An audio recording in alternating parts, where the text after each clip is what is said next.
নাম তার আলম মিয়া। এখন বয়স ৪৮। ৭ বছর বয়সেই ধরা পড়েছিল থ্যালাসেমিয়া।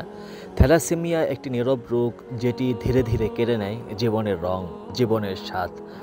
আজ কিছুটা ভালো আছেন বলে নাতিনকে কোলে নিয়েছেন, কিন্তু মাসের অর্ধেকটা সময়ে তিনি শুয়ে থাকেন জ্বর, ব্যথা, অরুচি আর নিঃশ্বাসে কষ্ট নিয়ে। একদিন চা বিক্রি করতেন রোদে পুড়ে, আজ ৫ বছর হলো কোনো কাজ করতে পারেন না। থ্যালাসেমিয়া জন্মগত এক রক্তরোগ, কিন্তু তা প্রতিরোধযোগ্য।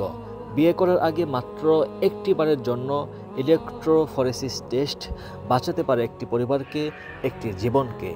আলম মিয়ার মতো যেন আর কেউ কষ্ট না পায়। আমরা চাই ভবিষ্যৎ প্রজন্ম হোক থ্যালাসেমিয়া মুক্ত, হোক আলোকিত। থ্যালাসেমিয়া রোগীদের প্রতি আমাদের গভীর শ্রদ্ধা। তারা লড়ছেন প্রতিদিন, প্রতিটি নিঃশ্বাসে। আসুন তাদের পাশে দাঁড়াই, থ্যালাসেমিয়া মুক্ত সমাজ গড়ি।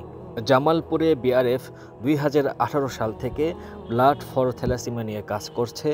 আপনার আশেপাশে থ্যালাসেমিয়া আক্রান্ত কোনো রোগী থাকলে আমাদের সাথে যোগাযোগ করুন। আমরা তাকে রক্ত ম্যানেজ করে দেওয়ার সর্বোচ্চ চেষ্টা করব ইনশাআল্লাহ।